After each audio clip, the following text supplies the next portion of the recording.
अस्सलामुअलैकुम, मेरा नाम है मोहम्मद उमर खान और आप देख रहे हैं मेरा यूट्यूब चैनल जिस पर मैं आपको मोटिवेशन से मुतालिक बहुत सी मालूमात देता हूं और साथ ही ये भी बताता हूं कि आप अपनी ज़िंदगी में बदलाव कैसे ला सकते हैं। ऐसा बदलाव, ऐसा पॉजिटिव चेंज जिसकी वजह से आपकी ज़िंदगी के अंदर वो आउटकम्स पैदा होंगे जो बहुत पॉजिटिव रहेंगे।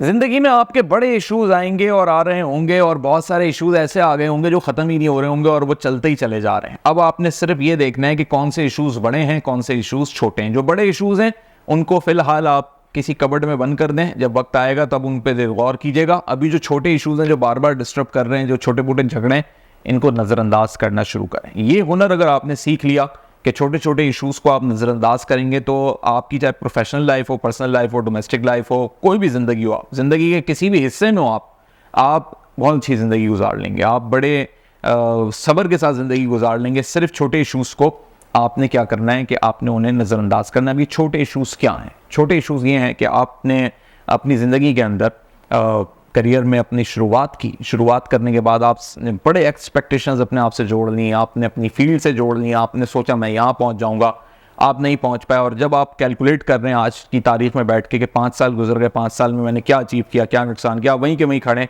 तो आपको एक लिस्ट बन गई इशूज़ की। वो बहुत सारे इशूज़ जो ज़िंदगी में आपके आते गए, जो अनएक्सपेक्टेड थे, आपने सोचा नहीं था, आप तैयार नहीं थे, उन इशूज़ की वजह से आप आगे नहीं बढ़ पाए। कुछ इश्यूज जो आपके कंट्रोल में थे, कुछ इश्यूज जो आपके कंट्रोल में नहीं थे, वो बिग इश्यूज थे। यानी जो पूरा मुल्क जब इकोनॉमिक क्राइसिस का शिकार होता है तो वो एक आम आदमी के कंट्रोल में नहीं होता, लेकिन उसका अपना कंट्रोल तो अपने आप पे होता है।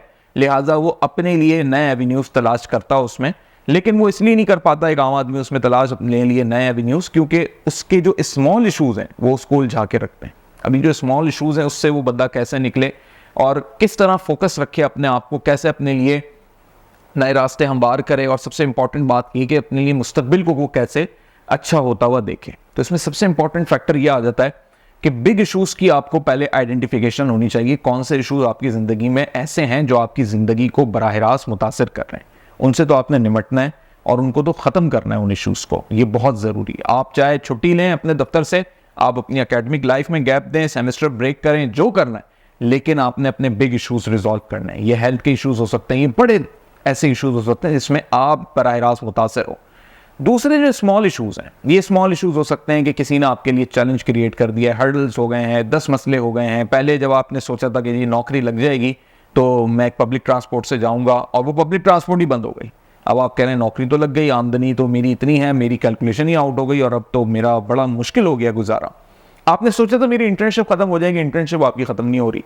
आपने सोचा था कि मैं परमानेंट हो जाऊंगा और अभी तक कंपनियां आपको परमानेंट नहीं कर रही। गवर्नमेंट सेक्टर के अंदर तो 3-3, 4-4 साल से लोग परमानेंट ही नहीं हो रहे, कॉन्ट्रैक्ट पे ही चलते चले जा रहे हैं। तो ये वो सारे इश्यूज हैं जो स्मॉल इश्यूज हैं। इन स्मॉल इश्यूज से आपको निपटना पड़ेगा। अब इससे निपटने के 2 तरीके, या तो इसको नज़रअंदाज करो, जैसे चल रहा है चलते रहो। फॉर एग्जाम्पल, आप कॉन्ट्रैक्ट पे हो लेकिन आप भी देख रहे हो कि आमदनी आ रही है, मामला चल रहा है, आज नहीं तो कल, कल नहीं तो परसों, 1 महीने बाद, 1 साल बाद, 2 साल बाद कभी ना कभी परमानेंट हो जाऊंगा। तो ये पॉइंट आपके लिए सेटिस्फेक्शन का बायस बन जाता है। आपने उस स्मॉल इशू को नज़रअंदाज कर दिया, आप जिंदगी में आगे बढ़ रहे हो। दूसरा ये कि या अगर आप नज़रअंदाज नहीं कर सकते तो आप अपने लिए पैरेलल एवेन्यू तलाश कर लो, आप अपने लिए नया रास्ता तलाश कर लो। आप ये देख लेते हो कि मैं परमानेंट नहीं हो पा रहा, मैं कॉन्ट्रैक्ट पे हूँ, आगे पता नहीं मजीद कितने साल कॉन्ट्रैक्ट पे रहूँ, और क्या पता परमानेंट हूँ या ना हूँ, तो मैं अभी से अपने लिए एक नया रास्ता तलाश करना शुरू कर दूँ। ये वो दोनों सिनेरियोज हैं जिसके अंदर आप अपने स्मॉल इश्यूज को या तो नज़रअंदाज करोगे या फिर आप ऐसा नज़रअंदाज करोगे उनको कि वो बिल्कुल आपकी लाइफ से निकल जाएंगे।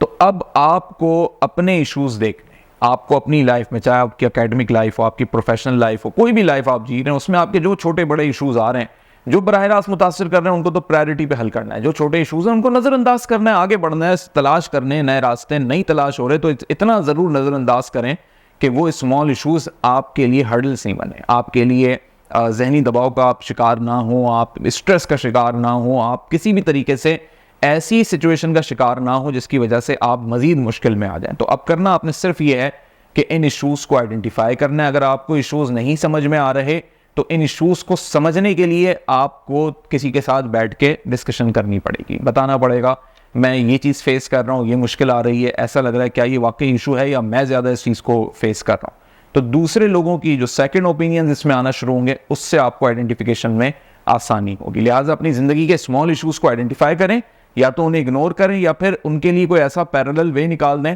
पैरेलल वे भी निकालना इग्नोर करने के मुतरादिफ है, लेकिन अगर बिग इश्यूज़ हैं या स्मॉल इश्यूज़ थे अब वो बड़े बन गए, बहुत बड़े इश्यूज़ बन गए आपके लिए, जो अब आपको बराह रास्त मुतासर कर रहे हैं, तो उसको तो पहली फुर्सत में हल करें ताकि आप एक रिलैक्स दिमाग के साथ अपने ज़िंदगी के फैसले कर सकें। इसी तरह की और भी वीडियोस जो मैं आपकी खिदमत में पेश करता रहूंगा, उसे आप देखते रहिए। मेरे चैनल को सब्सक्राइब कीजिए, फॉलो कीजिए, लाइक कीजिए, और कमेंट बॉक्स में आप अपनी क्यूरीज, अपने सवालात भी दे सकते हैं ताकि नेक्स्ट वीडियोस में हम उससे मुताल्लिक भी बात कर सकें और आपके मसाइल को हल कर सकें। So stay tune with me.